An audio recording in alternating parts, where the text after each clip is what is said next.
Welcome to 21st Sports 2015 season preview for the Detroit Lions. And we're going to go over the roster and the schedule and make predictions for every single game in the regular season as well as into the playoffs. But let's start off with the roster. And under center, the quarterback Matthew Stafford is back, as he has been a welcome addition ever since being drafted by the Lions.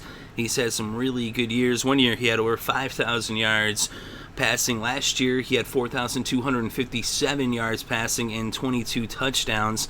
And some people are saying, oh yeah, it wasn't such a good year, but that was a lot better than the majority of quarterbacks out there. And I believe he's going to have an even better year this year. As last year, there was a lot of injuries, especially with Calvin Johnson was banged up a lot last year. But at running back, we have Joique Bell returning and Theo Riddick, and they also drafted Ameer Abdullah. So don't be surprised to see him getting more and more touches as the season progresses. Joique Bell also had some flashes last year where he was looking pretty good. He had 860 yards rushing overall and 7 rushing touchdowns. He also had 322 receiving yards and 1 receiving touchdown. So he had over 1,000 total yards from scrimmage for Joique Bell, and he should be productive this year as well, especially coming out of the backfield. I think that Ameer Abdullah will be doing a lot more running, but it'll be interesting to see how that develops in the backfield there for the Lions. They also have Michael Burton at fullback, and then receiver, of course, Megatron Calvin Johnson. If he's healthy, he's one of the best in the game. And on the other side, Golden Tate, as they really have 2 number ones at receiver. So they've got a lot of talent how that receiver position, plus Lance Moore and Corey Fuller are talented as well.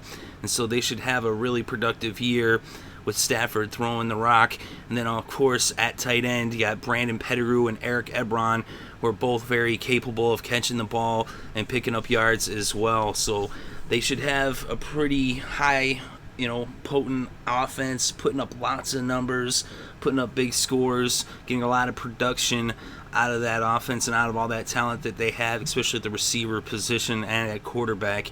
The only question mark is really the running game, but I really do like the fact that they picked up Ameer Abdullah in the draft. He should be able to solidify that backfield. Of course, they're missing Reggie Bush, but he really didn't do that much, especially last year. He really just kind of disappeared.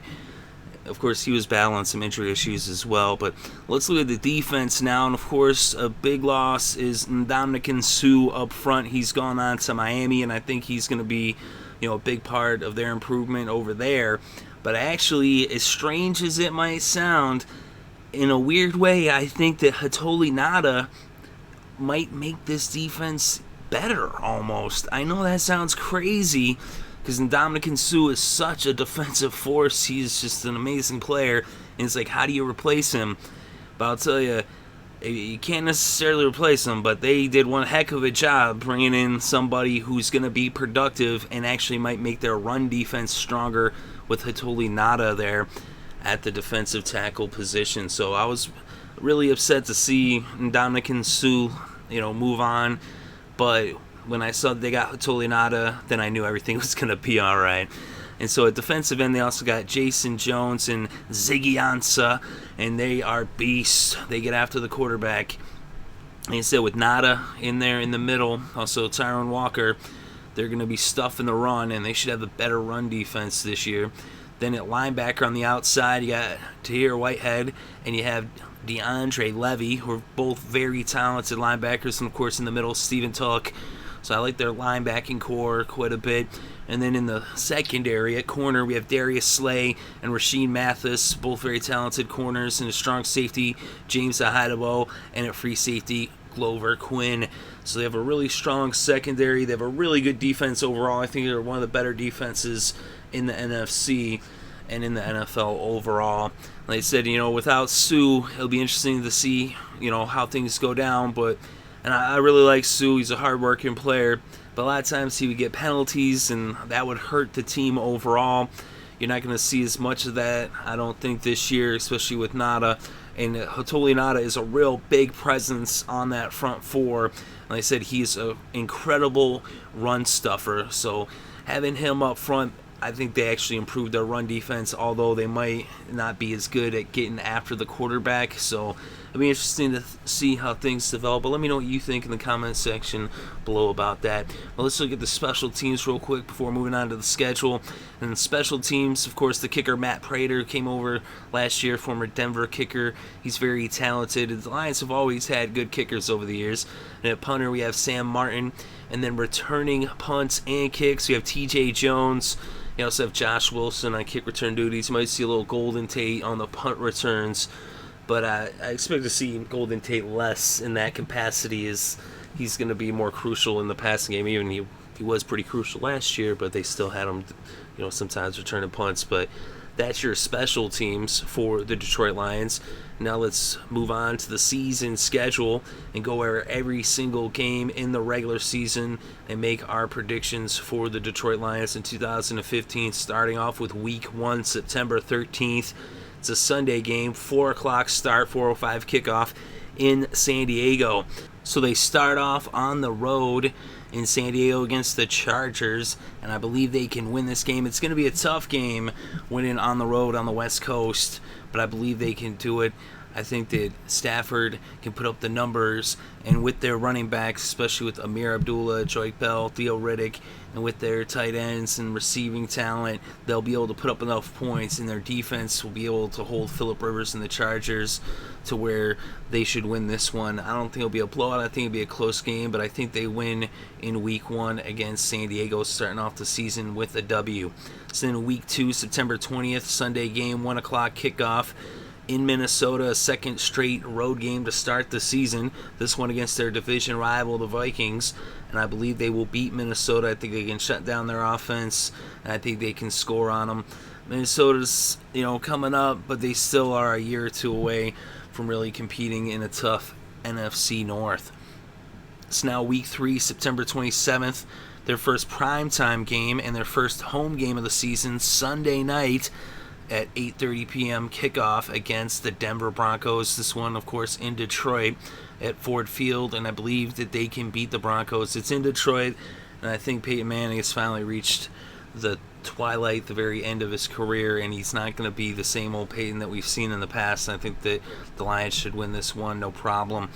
So then Week 4, October 5th, another primetime game, back-to-back primetime games, this one on Monday night, and it's on the road. It's the third of 4 games that are actually on the road, or so 3 out of 4 games to start the season on the road, and this one in Seattle. That's a tough game, a tough start, and I think they lose this one against the Seahawks, who are the defending NFC champions, and I think they're going to be strong again this year.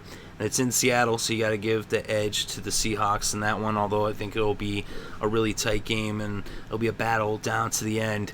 But I think that the Seahawks narrowly edge them out, and especially because of that start, having 3 of their first 4 games on the road to start the season, I think that contributes to the loss as well.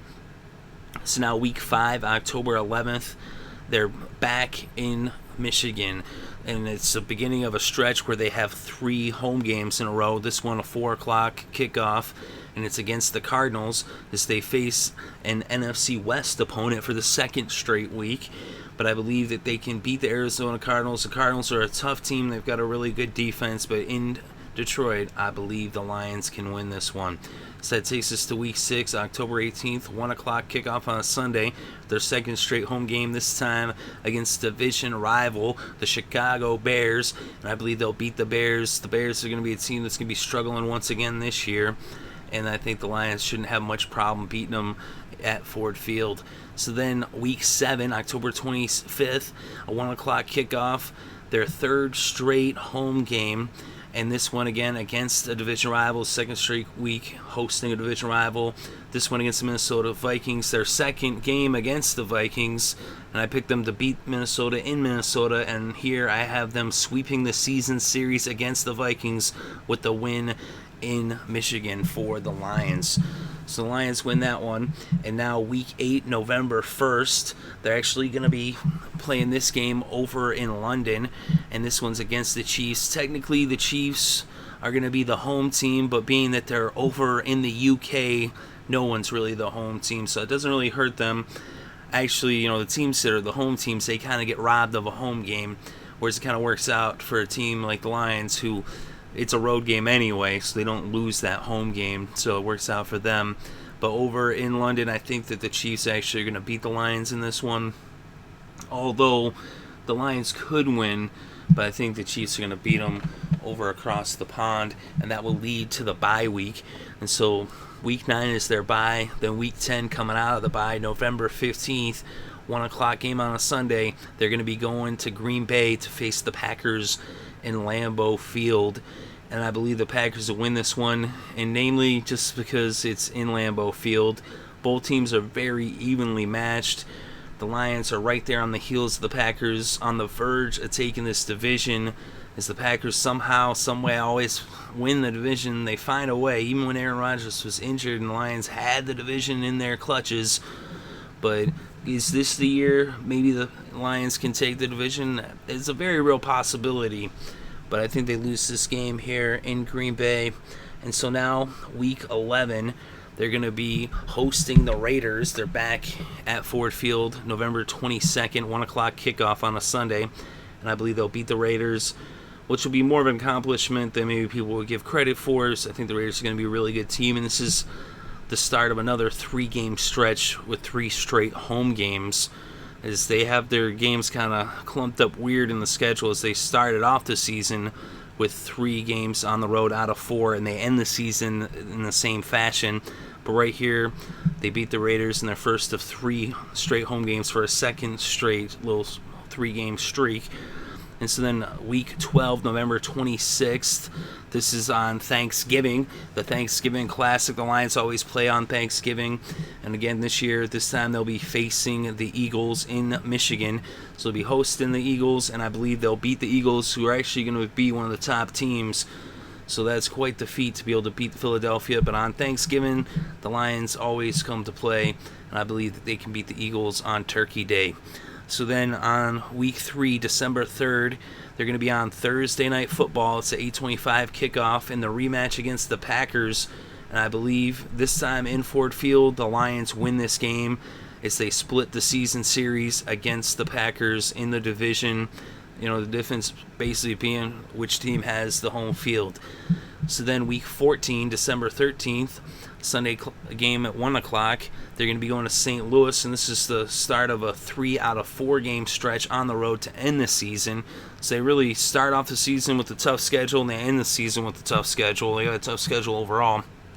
But here, going to St. Louis, I believe they can beat the Rams. The Rams have a lot of questions at quarterback. At this point in the season, we don't even know who's going to be the quarterback. Will Nick Foles be able to stay healthy throughout the whole season?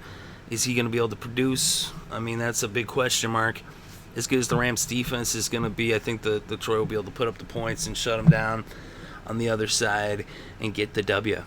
So in Week 15, December 21st, they're going to be back on Monday Night Football, this one against the Saints in New Orleans. And I believe they could beat the Saints. The Saints won't be able to stop their offense, and they might be able to put up some points, but the Detroit defense should shut them down. So then Week 16, December 27th, back on Sunday, 1 o'clock game. They'll be hosting the Niners in their final home game of the season. I believe they'll beat the Niners. I think the Niners are going to be one of the worst teams in football this year. And so then Week 17, January 3rd, 1 o'clock game, their final game of the season. They end on the road against division rivals, the Chicago Bears. And I believe they shouldn't have any problem beating the Bears and sweeping the season series against their divisional rival. I think they'll sweep the Vikings, they'll sweep the Bears, split with the Packers, and they'll finish the season 13-3. And I have, the Packers picked at 14-2, so the Lions at 13-3. You would think that'd be good enough to win the division, and it would in most divisions, but I have them just narrowly losing this division, although it's a very real possibility that the Lions might finally come up and take the division away from the Packers. This could be the year. If not this year, maybe next year. But the way I have it picked it is that there'll be a wild card. And so they would, in the wild card, the way I have things going is that they'll be in Week 1 going up against Tampa Bay, because I have the Tampa Bay Buccaneers winning the South. And so the Lions are going to have to travel to Tampa Bay to face off against the Buccaneers. I actually believe that they can beat the Buccaneers in Tampa Bay in the wild card game and upset them, and so they'll advance to the divisional round of the playoffs. And in the divisional round of the playoffs, I have them facing Green Bay for the third time this season. This Green Bay would be the number 1 seed, and with Detroit as the 5th seed, as being the top wild card team, they'll end up traveling to Green Bay, and then the Packers beat them in Lambeau again and end the season. But I think overall it's going to be a really good season. And you never know, maybe they pull it off. And if they can win the division, then they get to host the game and they get that week off. But as I have them in the wild card, winning the wild card game, and then in the divisional round, losing the Packers. Sorry to say, I'd like to pick it the other way around. But until they beat the Packers, it's like you got to beat the man to be the man. And the Packers, that's what they've been. They've been the champs. And so, for the Lions, they are making strides, and they're right there. They're on the verge of taking over, and maybe they could do it. I'd like to see them do it. I'm not so sure, though, necessarily that they'll be able to do it this year, although I do believe very soon they will be taking over this division, especially as long as they keep Stafford as their quarterback. And like I said, they're moving in the right direction. They got really good personnel, and even with the loss of Ndamukong Suh, they made a great addition in picking up Hatoli Ngata. I mean, I really didn't think, as I said earlier, that they'd be able to fill that void, but they did a great job with this 300-pound-plus Pro Bowler in Hatoli Ngata. So if anybody could replace Ndamukong Suh, he's the guy. Like I said, I think he actually almost gives you a better run stop up front. So let me know, though, what you think in the comments section below. What do you think about the roster changes? And what do you think about the season schedule? And what do you think about the picks? And where do you see the Lions going? Do you see them as a playoff team as I do? Do you think they'll win the division? How far do you think they'll go in the playoffs? If they make the playoffs, I believe they will. Like I said, I think they're going to get to the divisional round. But let me know in the comments section. Definitely interested to read your thoughts and opinions. Thank you very much for listening. It is greatly appreciated. I hope you're having a good day and have a great weekend. And enjoy all the sports.